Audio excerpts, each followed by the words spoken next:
ஆண்டவராகிய இயேசு கிறிஸ்துவின் நாமத்தில் உங்களுக்கு வாழ்த்துக்கள். எல்லாரும் எப்படி இருக்கீங்க? சோமா இருக்கீங்களா? சந்தோஷமா இருக்கீங்களா? இந்த நாளிலும் ஆண்டவர் கொடுக்கிற ஆசீர்வாதமான வார்த்தை 1 சாமுவேல் 2ஆம் அதிகாரம் 9ஆம் வசனம். 1 Samuel chapter 2 verse 9. அவர் தமது பரிசுத்தவான்களின் பாதங்களை காப்பார், துன்மார்க்கர் இருளிலே மௌனமாவார்கள், பலத்தினால் ஒருவனும் மேற்கொள்வது இல்லை. தேவனுடைய பிள்ளைகளே, நம்முடைய தேவன் சொல்கிறார், அவர் தமது பரிசுத்தவான்களின் பாதங்களை காப்பாற்றுவார்.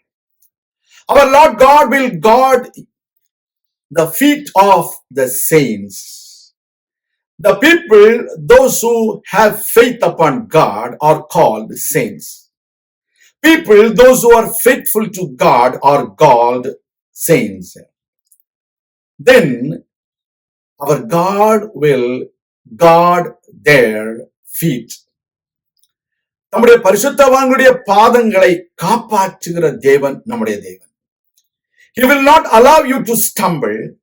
He will not allow you to fall, but he will lift you up.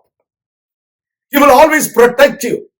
He will always guard you from every dangerous things of the world. There are people, they think they can prevail with their strength. The word of God says, no one can prevail with their own strength. We need the Spirit of God to have the power to prevail against the enemy. That is why the word of God says, the wicked shall be silent in darkness. துன்மார்க்கர்கள் இருளிலே மௌனமாவார்கள். அநேக துன்மார்க்கர்களை குறித்து நீங்கள் கேள்விப்பட்டிருப்பீர்கள். சில நாட்கள் அவருடைய பெயர்கள் பிரபலமாக இருக்கும். சில வருடங்களுக்கு பின்பு அவருடைய பெயர் மறைந்து போய்விடுகிறது. அந்த துன்மார்க்கர்கள் எங்க இருக்காங்க, எப்படி செத்தாங்க, அவங்க குடும்பம் எப்படி இருக்கு என்று யாருக்குமே தெரியாது. சரித்திரத்தை கொஞ்சம் பின்னோக்கி பாருங்க. நல்லவர்களாய் வாழ்ந்தவர்கள், பரிசுத்தவான்களாய் வாழ்ந்தவர்களுடைய வாழ்க்கையை எல்லாரும் எடுத்துக்காட்டாக உதாரணமாக சொல்லி அவர்களை போல வாழ வேண்டும் என்று சொல்லுவார்கள். துன்மார்க்கர்களை பற்றி யாருமே பேச மாட்டாங்க.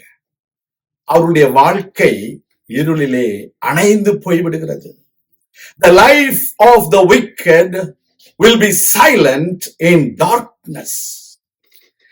They thought they can overcome everything by their own strength, by their own money, by their own background, which is not true. The word of God says we can do all things by our Lord Jesus Christ, because he is the one who strengthens us. I can do all things through Jesus who strengthens me. It is our Lord God is our strength. We need to understand. We need to believe God will protect your feet from falling. He will protect your life from distractions. பரிசுத்தவான்களுடைய பாதங்களை காப்பாற்றுவார். விசுவாசிப்போம், நாம் ஜெபிக்கலாம். எங்கள் அன்பின் பரலோக பிதாவே, பரிசுத்தவான்களாகிய எங்களுடைய பாதங்களை நீர் காப்பாற்றுகிற தேவன். தங்களுடைய பலத்தினாலே யாரும் எங்களை ஜெயிக்க முடியாது என்று சொல்லி எங்களை உற்சாகப்படுத்துகிற தேவன் நீர். உடைய பிள்ளைகளை காப்பாற்றும், உடைய பிள்ளைகளை வெற்றி வாழ்க்கை வாழ உதவி செய்தருளும். உடைய பிள்ளைகள் என்றென்றும் உமக்காக வாழ்ந்து பிரகாசிக்க கிருபை தாரும். இயேசு கிறிஸ்துவின் நாமத்தில் ஜெபிக்கிறோம் எங்கள் நல்ல பிதாவே, ஆமேன். கர்த்தர் தாமே உங்களை ஆசீர்வதிப்பாராக. ஆமேன்.